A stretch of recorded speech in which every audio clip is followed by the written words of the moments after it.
What is up? What is up? What is up? Happy Sunday, happy Sunday, happy Sunday. It is Coach Lee, your productivity and accountability coach. Tap in as we talk about how to stay productive and avoid burnout. We're talking about secrets to sustainable success because as your productivity and accountability coach, I'm all about empowering you to find that hidden time in your day, time that you can use to pour back into yourself as you pursue your goals, your purpose, and your life passions while still maintaining your current responsibilities and taking care of self because you are able to live and to thrive at work, at home, in business, to create and to have work-life balance.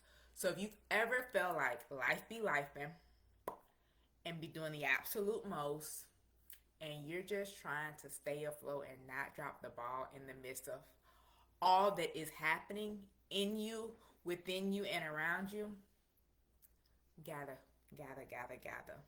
Tap in, share this with a friend. This live is for you. And so, throughout the course of the live today, I want to help you to be able to understand that true productivity is not about doing more. You feel that you aren't productive because you haven't got enough done, but that's not what it's about. Productivity is about doing the right thing, doing what matters most. It's about maximizing your time, yes, but most importantly, protecting your energy and peace. Because in order to maximize your time, in reality, maximizing your energy and your peace is where it comes in. Because your ability to get more done is based off of your energy, your capacity, your ability to create, to be in, and to thrive with the flow and with the system. So the reason I'm always talking about systems and routines and things like that for you to use, for you to have, and for you to utilize as you're kind of going through and growing through the different things is because that's really what comes into play when it comes to you and your ability to do and to get things done. And so what are you utilizing or not utilizing as you kind of go through and grow through what it is that you go through, if any of that makes sense. And so I'm going to lead by example. I always try to lead by example, but even throughout this live especially, I want to make sure that I lead by example by showing you how I intend to navigate what I believe is going to be like a heavy season, a busy season without burning out. Because of the fact that I plan, I can look at my calendar and I can look and I can see that, ooh, this looking real ghetto. But what am I going to do to show up?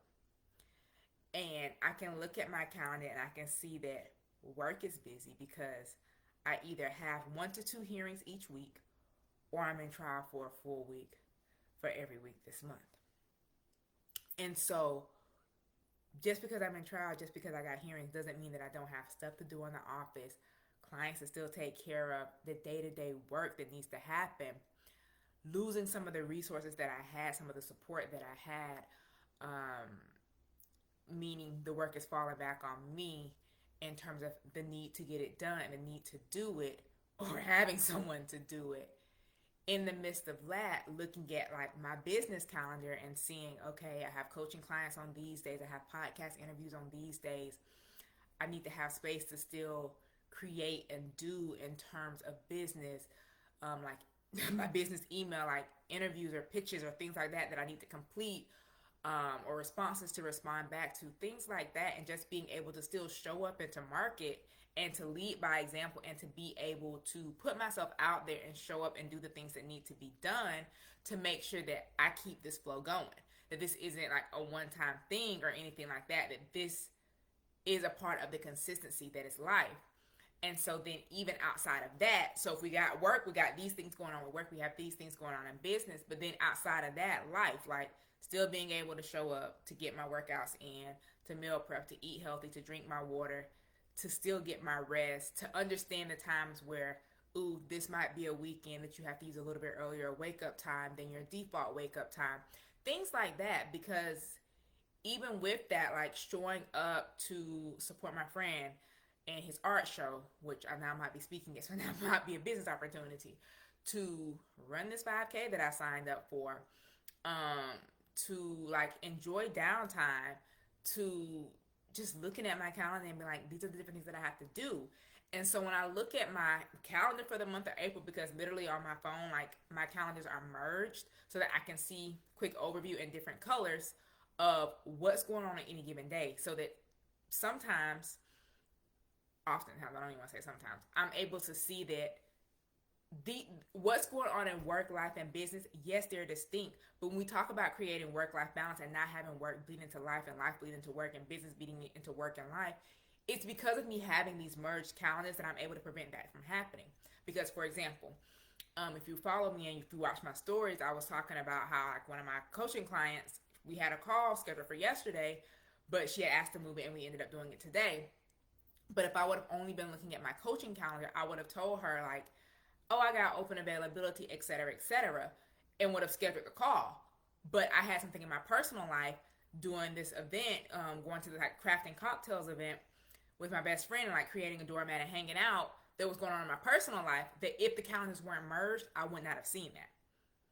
If I don't merge my personal calendar with my work calendar, I might not realize that I have a doctor's appointment or a dentist appointment on a morning that the judge's assistant might be trying to schedule me for a hearing or for trial, or my secretary might be scheduling depositions or something else within the office.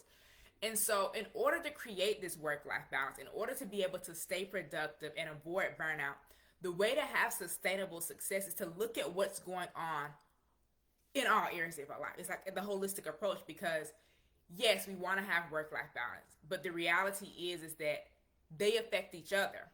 And so y'all know we use the lead method to guide us as we go through any and all the things. And so we're using that even as we walk through and we talk about maximizing productivity and doing it without burnout. And so we've kind of already been going through the L, because the look aspect was me looking at my calendar to be able to see that this month is going to be a busy month. And so how am I going to proactively set myself up for success during this month to make sure that I have time to plan and prepare for the things I need to plan and prepare for, and that in doing that planning and that preparation, I'm able to prevent burnout.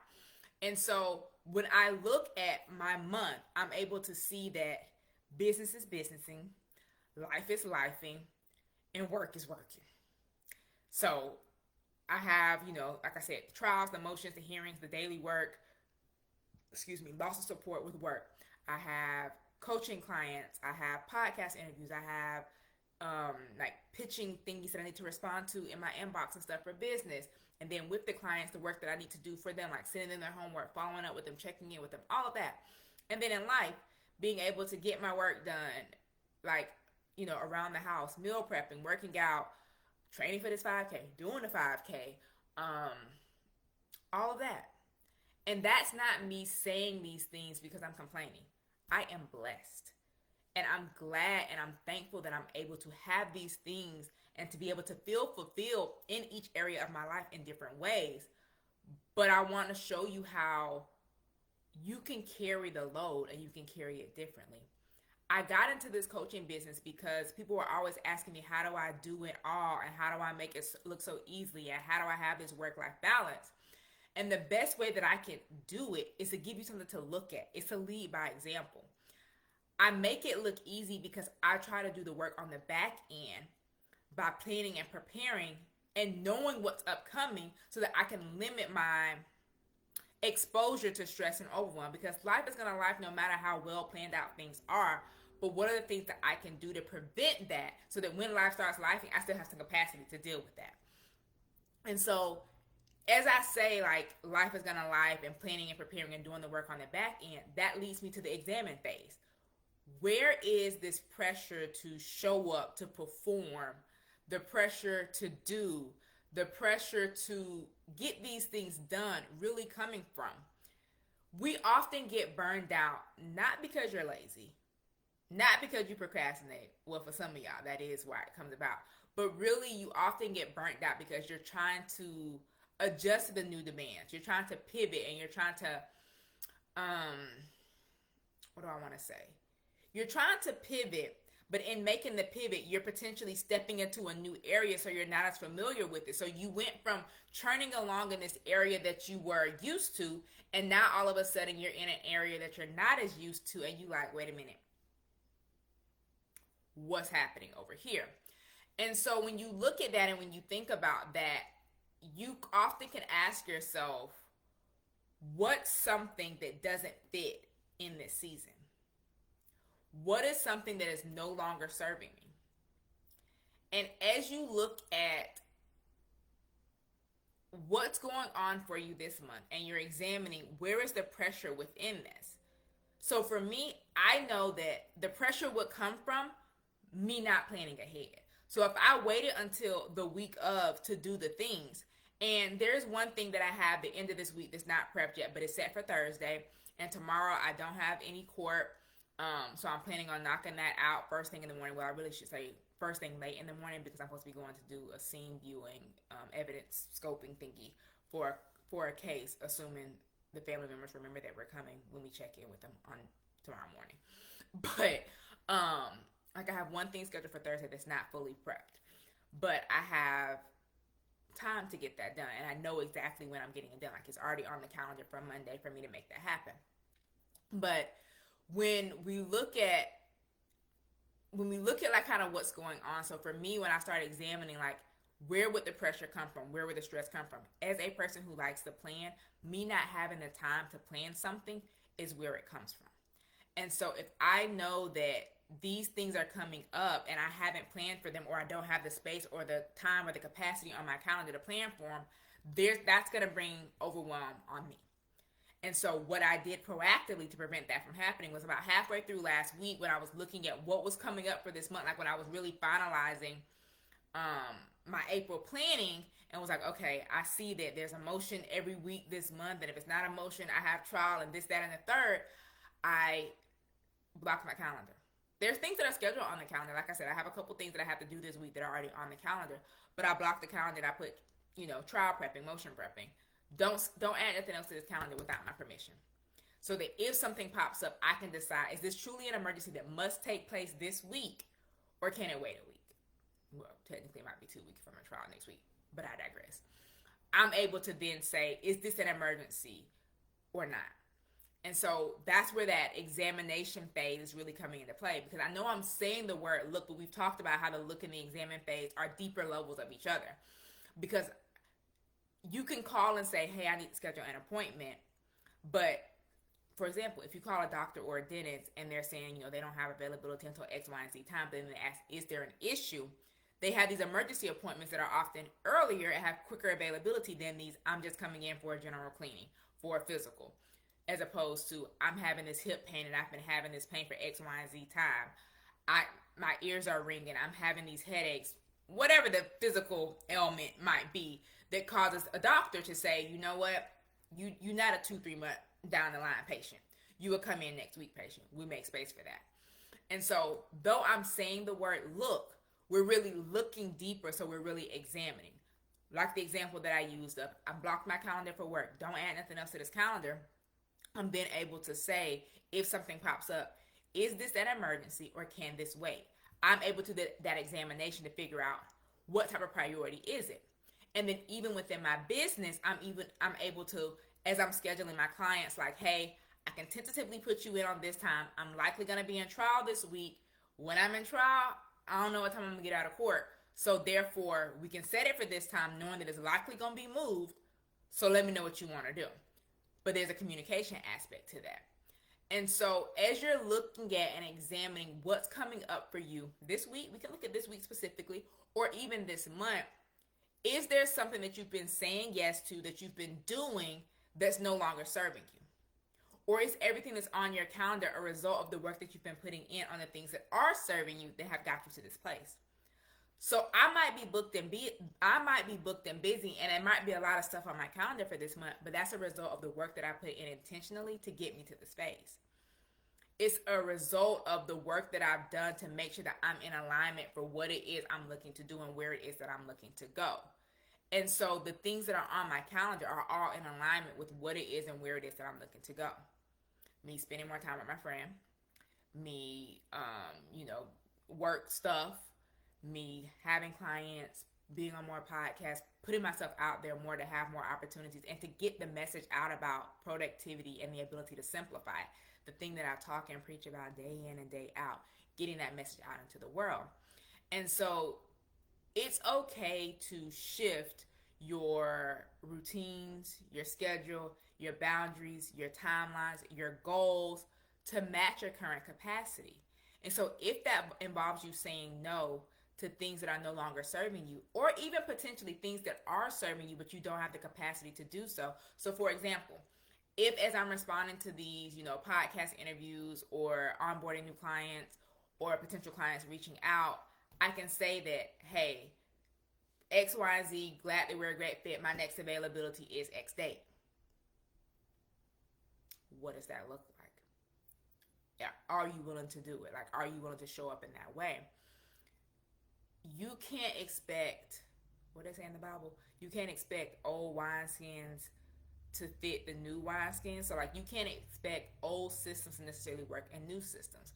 The reason sometimes that people struggle with, a lot of my clients struggle with productivity or their ability to get things done is because they're still trying to use their schedule or their routine that they had before they started working a 9 to 5, before they got married, before they had kids, before they, had to switch their workout time, before they had to fill in the blank. And now they're like, why doesn't this schedule work? The schedule doesn't work because you're not even doing the same thing that's on that schedule. If you would have asked 18-year-old me, 12-year-old me, honestly, 20-year-old me, even 25-year-old me, yeah, I had to think, would I be, number one, would I have a coaching business? But number two, like, would I be waking up at 2:30 in the morning? Never in a million years would I have said yes. You probably couldn't have asked me to stay up past 11 then either, probably barely 10. But now we at 9 o'clock-ish, like anything after 9-ish, you're looking real sus. Well, it is real sus, not even looking real sus. Anything after like 7-ish is sus. But you have to understand and you have to acknowledge that it's okay to shift your priorities, your routines, your schedules, and your boundaries. The reason I advocate for you finding what it is that works for you is so that you're able to shift those things to the current season that you're in your current capacity. And that's why I said you can look at it on a basis of just the next 7 days in front of you, or you can look at it for the whole month. I tell y'all to do a brain that make a to-do list and plan your week each week because your capacity this week might vary from your capacity next week. So for me, this week, though I still have limited capacity, I'm in planning mode.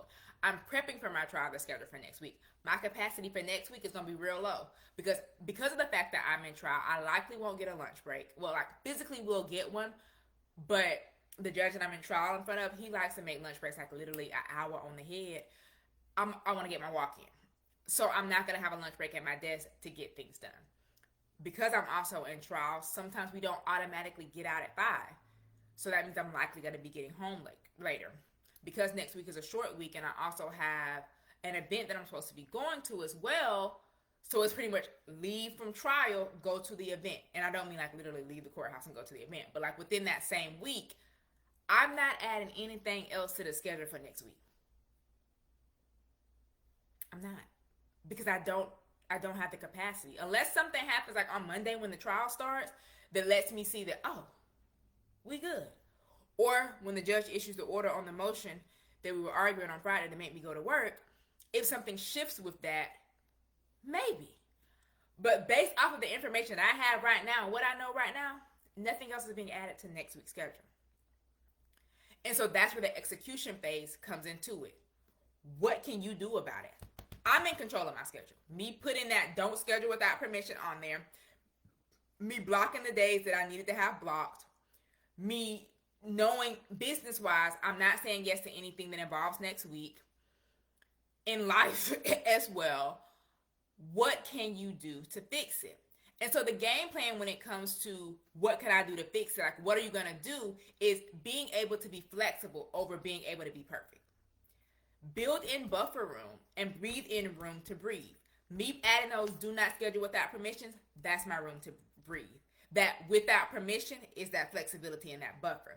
Me creating the buffer of, like, for example, the meeting that we have, I'm calling it a meeting. The scene viewing that we're doing tomorrow, I just blocked my calendar. We're supposed to leave at 9 to go there. I blocked my calendar till lunchtime because I'm not exactly sure drive time to get there once we're there, how long we're going to, stand around and talk, etc., etc.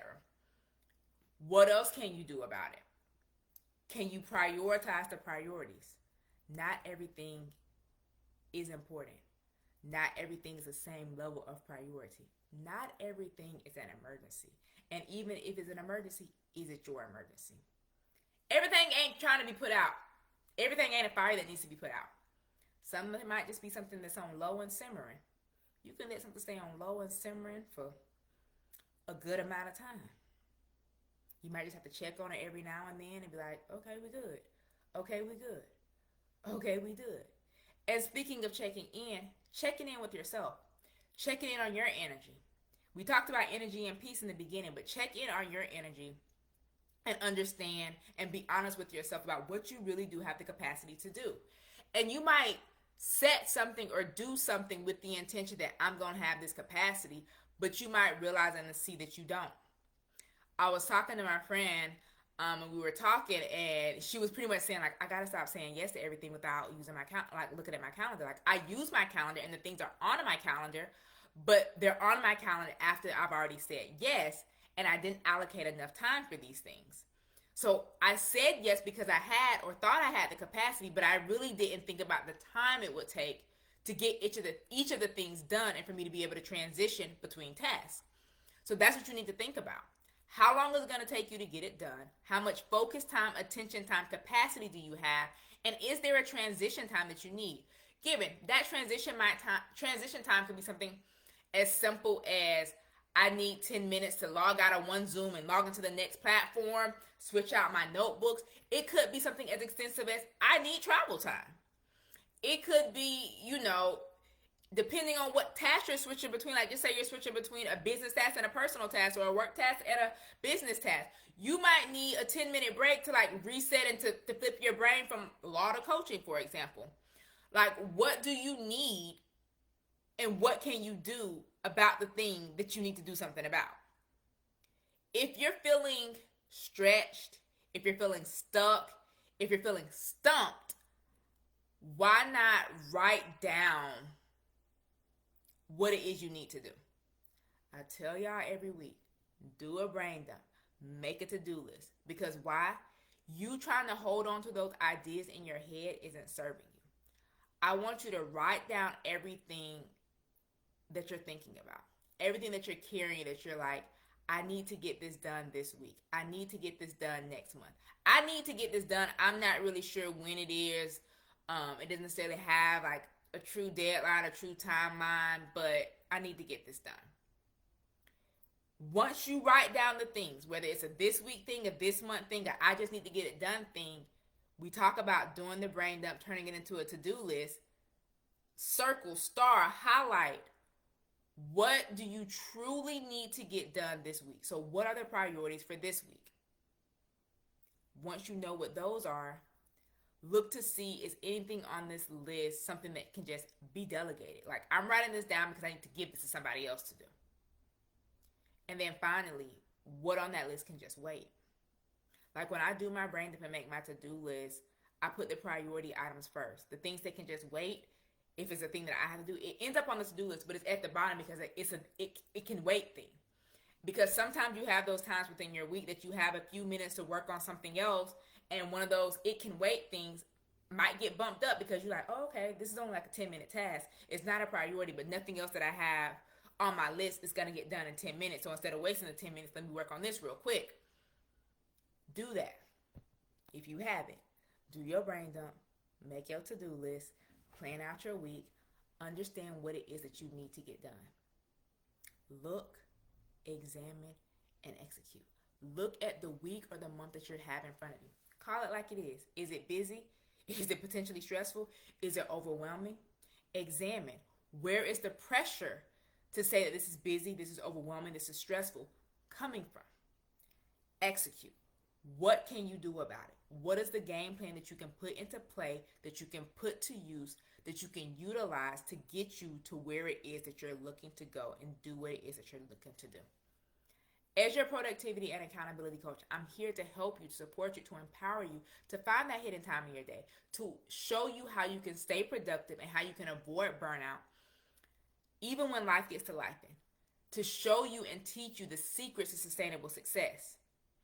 The Lee method, look, examine, and execute, this simple and simplistic formula is the key to that sustainable success. I want you to follow along with me throughout the course of this month. Yeah, that means you got to go to my stories. I'm going to be talking about it in my feed as well. But I want you to see how I'm walking through this month, what I'm doing, what adjustments I'm making, what pivots I'm making to make sure that I stay on track with what it is that I need to do. Maybe it will involve, like today, me waking up at an earlier wake up time on Sunday to get a couple hours back in my day to be able to get done what needed to get done because I was out in the streets most of yesterday and I had limited time to get things done that needed to get done.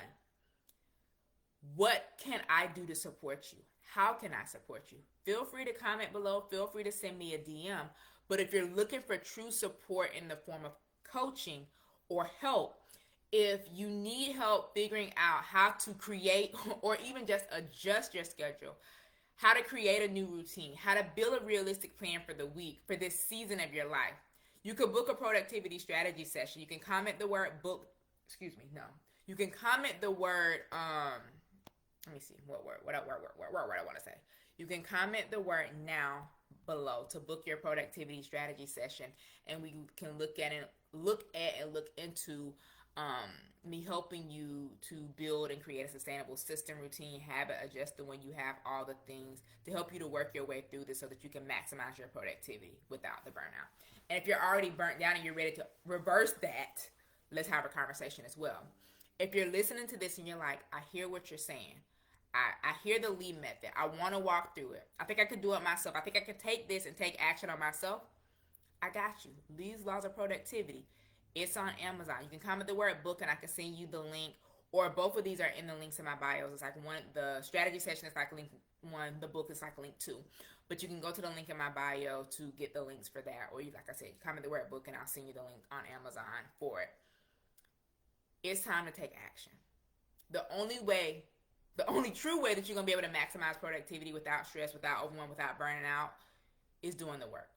And the work is understanding and putting the lead method to use. The work is creating and having sustainable success on your terms. The work is you showing up for yourself, committing to yourself, and putting the work to work. So it's been Coach Lee, your productivity and accountability coach, here for another Sunday of You've Guessed It, the Success Started series. We will be back next week, same time, same place, because I forgot to tell y'all, it's a new month. Obviously, it's a new month, and y'all know how we do new month, new theme. The theme for the month of April is about reset and renew. Because as we walk into this new month, this new quarter, this new season, we want to make sure that we're resetting ourselves and that we're renewing our commitments to the things that we set out to do, or we're refreshing them to say that these are no longer in alignment with where it is that I need to go. That's basically what the live was all about, but I forgot to actually give y'all the new theme. Y'all know normally we come in and I give y'all a new theme for the new month. But anywho, we got it. Y'all got it. Put it to work. Look, examine, and now it's time to go execute. Until next time, it's been Coach Lee, your productivity and accountability coach. Coach Lee is signing out.